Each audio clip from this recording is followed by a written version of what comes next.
স্বাগত দীপ্ত আন্তর্জাতিক সংবাদে। আপনাদের সঙ্গে আছি আমি লুৎফা ফৌজিয়া।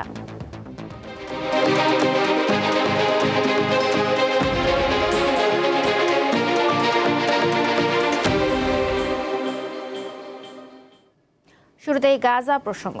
ফিলিস্তিনের সশস্ত্র গোষ্ঠী হামাসের জ্যেষ্ঠ কমান্ডার রায়েদ সাদকে হত্যার দাবি করেছে ইসরায়েলের সামরিক বাহিনী। স্থানীয় সময় শনিবার গাজা উপত্যকায় অভিযান চালিয়ে তাকে হত্যা করা হয়েছে বলে দাবি ইসরায়েলের সেনাবাহিনীর।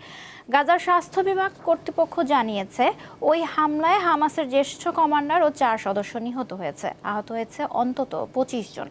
তবে নিহতদের মধ্যে রায়েদ সাদ আছেন কিনা হামাসের পক্ষ থেকে এখনও তা নিশ্চিত করা হয়নি।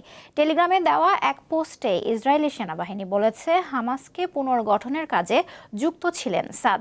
ইসরায়েলি প্রতিরক্ষা বাহিনীর তথ্য মতে 2023 সালের 7 অক্টোবর ইসরায়েলের দক্ষিণাঞ্চলে হামাসের নজিরবিহীন হামলার অন্যতম পরিকল্পনাকারী ছিলেন রায়েদ সাদ। সিরিয়ায় জঙ্গি গোষ্ঠী ইসলামিক স্টেট IS এর অতর্কিত হামলায় যুক্তরাষ্ট্রের 2 সেনা ও একজন দোভাষী নিহত হয়েছে। এ ঘটনায় যুক্তরাষ্ট্রের সামরিক বাহিনীর 3 সদস্য এবং সিরিয়ার 2 সেনা আহত হয়েছে। স্থানীয় সময় শনিবার পালমিরাতে এ হামলা হয়। মাইক্রোব্লগিং সাইট X জানিয়েছে যুক্তরাষ্ট্রের সেন্ট্রাল কমান্ড সেন্টাম IS এর এক সদস্য এই হামলা চালিয়েছে বলে নিশ্চিত করেছে সেন্টাম। যুক্তরাষ্ট্রের সেনাদের পাল্টা হামলায় ওই হামলাকারী নিহত হয়েছে বলে জানানো হয়। পরিবারের সদস্যদের না জানানো পর্যন্ত নিহত সেনাদের পরিচয় গোপন রাখা হবে বলে জানিয়েছে এই কর্মকর্তা। এদিকে যুক্তরাষ্ট্রের নাগরিক নিহতের ঘটনায় IS এর বিরুদ্ধে কঠোর প্রতিশোধের ঘোষণা দিয়েছেন প্রেসিডেন্ট ডোনাল্ড ট্রাম্প। যুক্তরাষ্ট্রের প্রেসিডেন্ট ডোনাল্ড ট্রাম্পের যুদ্ধবিরতির প্রস্তাব উপেক্ষা করে পাল্টা হামলা অব্যাহত রেখেছে কম্বোডিয়া ও থাইল্যান্ড। সংঘাতের কারণে শনিবার থেকে থাইল্যান্ডের সাথে সীমান্ত বন্ধের ঘোষণা দিয়েছে কম্বোডিয়া। তবে সীমান্ত বন্ধের পরও রোববার সংঘাত অব্যাহত রেখেছে দেশ দুটি। কম্বোডিয়ার বিরুদ্ধে নতুন করে হামলা ও অভিযান শুরু করেছে থাইল্যান্ডও। থাই নৌবাহিনীর মুখপাত্রের বরাতে স্থানীয় সংবাদ মাধ্যম জানিয়েছে ত্রাত প্রদেশের কাছে নিজেদের ভূখণ্ড পুনরুদ্ধারে নতুন সামরিক অভিযান শুরু করা হয়েছে। ভোরে শুরু হওয়া এ অভিযানে ব্যাপক সংঘর্ষ হয়েছে বলে জানিয়েছে থাইল্যান্ডের সেনাবাহিনী। তারা শত্রুপক্ষকে হটিয়ে ওই অঞ্চল পুনরুদ্ধার করেছে। তবে হতাহতের বিষয়ে কোনো তথ্য জানানো হয়নি। থাইল্যান্ড ও কম্বোডিয়ার নতুন করে শুরু হওয়া সংঘাতে এখন পর্যন্ত 25 জন নিহত এবং 5 লাখ মানুষ বাস্তুচ্যুত হয়েছে। যুক্তরাষ্ট্রের অভিজাত শিক্ষা প্রতিষ্ঠান ব্রাউন বিশ্ববিদ্যালয়ে বন্দুকধারীর হামলায় কমপক্ষে 2 জন নিহত হয়েছে। এই ঘটনায় কয়েকজন গুরুতর আহত হয়েছে। স্থানীয় সময় শনিবার রোড আইল্যান্ডে এ ঘটনা ঘটে। হামলার সময় বিশ্ববিদ্যালয়ে পরীক্ষা চলছিল। রোড আইল্যান্ডের মেয়র জানিয়েছেন হামলায় 2 জনের মৃত্যু হয়েছে এবং 8 জনের অবস্থা আশঙ্কাজনক। হতাহতদের পরিচয় এখনও প্রকাশ করেনি কর্তৃপক্ষ।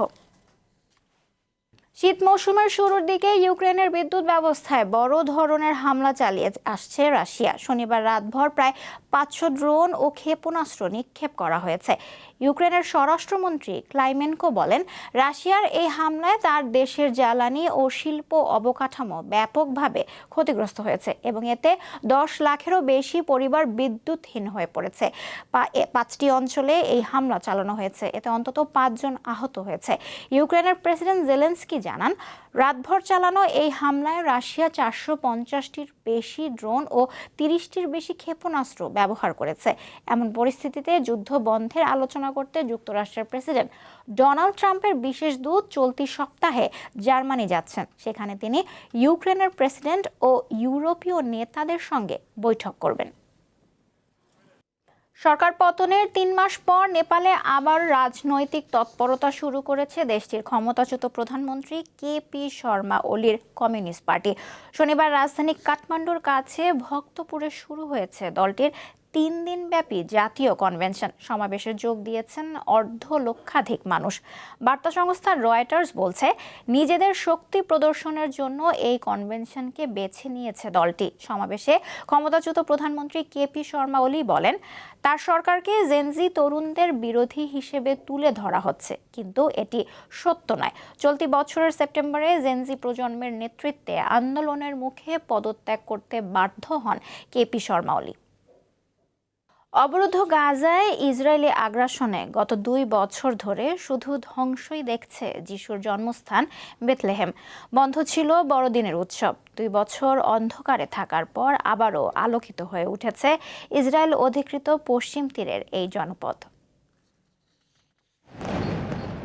2023 সালের অক্টোবর থেকে ভয়াবহ যুদ্ধ, মৃত্যু ও ক্ষুধাই সঙ্গী ছিল অবরুদ্ধ উপত্যকা গাজা ও অধিকৃত পশ্চিম তীরের। এর ফলে 2 বছরের বেশি সময় ধরে শুধু ধ্বংসই দেখছে যিশুর জন্মস্থান বেথলেহেম। ইসরায়েলি হামলা ও অভিযানের জেরে বন্ধ হয়ে গিয়েছিল বড়দিনের উৎসবও।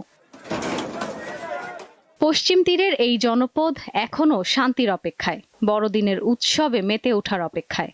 2 বছরের অন্ধকারের পর এবার যিশুর জন্মস্থলে বড়দিনের আগমনে আলোয় ভরে উঠেছে ক্রিসমাস ট্রি। ক্ষণিকের জন্য ফিরে এসেছে আনন্দ। 2 বছর বিরতির পর শীতকালীন উৎসবের সূচনা উপলক্ষে সম্প্রতি বেথলেহেম শহরের ম্যানজার স্কয়ারে ক্রিসমাস ট্রি আলোকিত করার মাধ্যমে বড়দিন উদযাপন শুরু করেন স্থানীয়রা। ধর্মীয় নেতা ও স্থানীয় কর্মকর্তারা মঞ্চে দাঁড়িয়ে সাধারণ আয়োজনের মধ্য দিয়ে গাছ আলোকিত করেন। স্কয়ারে জড়ো হয়ে স্তব গান গেয়েছেন হাজারো মানুষ, শুনেছেন কোরাস সঙ্গীত। আনন্দ আর শোকের মিশ্রণে উদযাপিত এটিই ছিল একমাত্র অনুমোদিত উৎসব। শহর সুন্দর করে সাজানো, গাছ আলোয় ভরা, কিন্তু প্রতিটি ফিলিস্তিনির মনে গভীর শোক। স্থানীয়রা জানিয়েছেন, উদযাপনটি দ্বৈত অর্থ বহন করে: উৎসবের আনন্দ এবং ইসরায়েলি অবরোধের মধ্যে মুক্তির আকাঙ্ক্ষা। তবে গাজা ও বেথলেহেমে ইসরায়েলি আগ্রাসন ও অর্থনৈতিক সংকটের কারণে উৎসবের আনন্দ অনেকটাই মলিন। বেথলেহেমে বিপুল উৎসাহ উদ্দীপনায় বড়দিন পালনের ঐতিহ্য থাকলেও গত 2 বছরে এই উৎসব ছিল নিরানন্দ।